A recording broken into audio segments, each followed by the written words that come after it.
What's up, guys? Welcome back to Jam Movies, and today we're here to talk to you about Smile 2.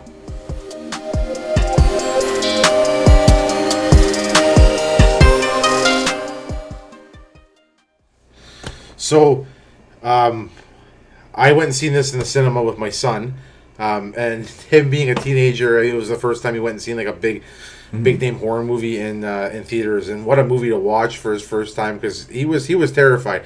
Did I get some scares out of the movie? Yeah, I did. There was quite a bit of scares. Did I enjoy this movie? Absolutely. But before we get into any of that, let's talk about this budget. So the budget, $28 million. It grossed $69 million in the U.S. and Canada, and in total it grossed what? 138, I believe. Yeah, 138. So what do you think about the budget compared to what they used it for in the movie? Oh, I think it was great. I mean, there's a lot. There's some CGI effects. There's some practical effects. It's got a mixture of both, utilized well. Very well put together movie. So I can't complain about the budget. How about you? I agree. The only thing I have to really add is probably the locations, like the concerts and stuff like that. That probably took an extra couple thousand off their thing. I mean, some of it was probably when the arena or whatever wasn't doing anything anyways, but it's still expensive nonetheless. But let's get into the actors. With the actors, do you have anything to say about them? So Naomi Scott, I haven't seen too much of her work. What I have seen, she's a good actress. Mm-hmm. In this movie, I thought she did great. Yeah. She really fit her role well. And it kind of shocking to see because the only movies I've seen her was in Power Rangers that I can think of, and Aladdin. Yeah. So to see her in this type of movie where she's more, she's a recovering drug addict and she's trying to get back on her feet with the pressure of being a big pop star is getting to her, and then now she's got to deal with the smile demon, whatever it is, right? So she did a phenomenal job. Who else was in this movie here? We have let's bring up her mom, Elizabeth Riley. She did The Boys, the show. Rosemary DeWitt. Black Mirror, their show as well. Poltergeist, or La La Land. Then there's Luke Cage, which was Lewis. He did The Companion, The New Roadhouse, Fargo, the show, and You, the show. So like, all these actors did like good movies and whatnot. Do you have anything to say about the opener for Smile? The opener, was, I would say it was a lot better than the first Smiles opener. It just kind of drove you in. Like, okay, so let's back it up here. So if you didn't see the first Smile and you went into this one, you're probably kind of confused as to what was going on. Mm-hmm. If you did see it, you enjoyed the hell out of this opener because it was fast paced. Yeah. And it pretty much left off exactly where the first one. Like any questions you had on the first one, it answered it within the first 5 minutes of what's going to happen next. So they did a great job with that sequence.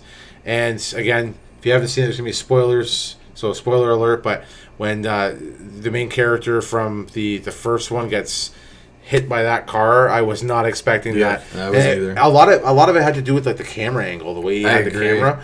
That was really well placed. Mm-hmm. And again, too fast paced, right? So that was really cool to see. How did you feel? Yeah, I have to agree with it all. Like, fast paced, right into what we're gonna see, what to expect. Yeah. The scenery and everything was perfect for that scene. I did not expect all that to happen right off the bat, but it did, and it kept me engaged. It made me more engaged than the first one, and so I really liked this opening compared to the first one. And so let's get into the storyline. What do you think about the storyline? You know what? It's a little bit different than the first one. So it is. So the story, I found this story was more engaging than the first one. It was a lot more fast paced. I actually liked the whole fact that the pop star thing and what consequences that could be, right? Because again, Sue, she's very popular, and if this thing's following her around, obviously somebody's going to notice her acting out of place, acting strange, right? She has a fan base to keep up with. Not only is she dealing with the smile demon, but she's also battling her own demons with drugs and alcohol in her past, with her, her ex-boyfriend dying in the car accident, which, was a nice little adding to the story and the complications. So I think this movie itself, the story and the acting, so far in this discussion, I will say that it was better made than the first one. Mm-hmm. I agree too. It kind of brings me to think of like Trap, where it's like a big role, like big name is being either gunned down or is being gunned down, because both of them are essentially being gunned down. Yeah.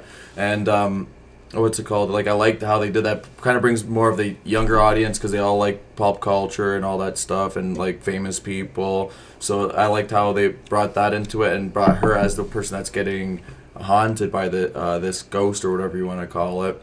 And like you said, it's a lot more worse because she's a public figure. So many eyes are on her that she can't go away without not looking crazy or whatnot. But let's go into the final kill scene then. Or your favorite kill scene, sorry. Oh, I'm going to have to go with that. Her drug dealer that she goes and sees, and he ends up smacking his head in with that weight. Mm-hmm. That was pretty intense. Yeah, sorry. Do you have anything else to add? No. I was just gonna say no. It's pretty intense. The effects in that was great, and I do like that again. The whole time he's smiling, Mm-hmm. and that was definitely that was my favorite. Yeah, yours. Mine's the opener. I like the opener a lot. It's not the best. It's a lot going on. Yeah, in the it's a opener. lot, and it's fast paced, and like you said, the camera angles, they just did it perfectly. They nailed it. Yeah, exactly. What do you have to say about the ending? The ending, honest to God, was more. I actually was really satisfied with the ending of the first one, even though it left you on a little bit of a cliffhanger. This one leaves you on more of a cliffhanger because it's like, for this smile demon to attach itself to you, somebody has to witness it, right? Mm-hmm. And then it gets passed on to the next person. Well, kind of makes you wonder what they're going to do with the third one, because there's going to be a third one, right? Mm-hmm. They do well in the box office. They're a cash grab. At the same time, they're good movies. Yeah. So I'm interested to see what happens in the third one, and I say this because I know they're going to make a third one. Mm-hmm. Because now, is it going to be a bunch of people that are being followed by this demon? Is it going to be one at a time? Is it just whoever looked first? Like, I kind of leaves me wondering. But at the same time, too, you knew this was going to happen at the end because there's only one way to go. Either she killed somebody, or, the demon takes her, and they did. The demon took her in front of the whole audience, right? Mm-hmm. So awesome ending. I can't complain about it whatsoever. Me, I never thought of it the way you were bringing it up, but I can actually take a guess on who I think it might be her mom, because she kept pushing her to do stuff when she didn't want to. And I believe it was her mom told her to smile because she wasn't smiling, and I believe after that is when she started to smile, I believe, and then it turned away from her, and you heard her hit her mic off her head. So I believe her mom might be the next killer, or not the next killer. It kind of makes you wonder too if they're going to do it like how they did in the second one, where they're going to have her at the starting of the movie and then get killed off right away, right? Yeah, that's a possibility too, right? That is really good. Yeah, that's it's interesting. But with that being said, Jammeter, what are you going with it? So that's a good movie. I don't really like the paranormal movies, but this one I'll rate it at an 80. Good storyline, right into the action. My favorite scene was the first scene. So, and I liked it a lot better than the first one. So an 80 is quite fitting for this movie. What do you rate this on the Jammeter? Well, as you know, I like this series, right? Mm. I remember, seeing the trailer for the first one. Me and my wife went out first weekend to watch it. And this one, I think it improved from the original in every single aspect, right down to the simplest things. Mm-hmm. So it is a better made Smile 2 movie in my opinion. A better made Smile movie in my opinion. But I'm gonna have to go with a 90. 90. Yeah, 90. I really enjoyed it. I'm glad I picked it up, and I probably will watch it. Maybe once or twice a year. Probably with the first one, I'll probably watch it back to back. I still haven't done that, and I really want to do that. Mm-hmm. So, guys, with that being said, thank you for joining us on our discussion of Smile 2. We had a blast watching it. We had a blast talking about this with you guys. And if you like this video, hit that like button, hit that subscribe button, and as always, thanks for jamming out with us, guys.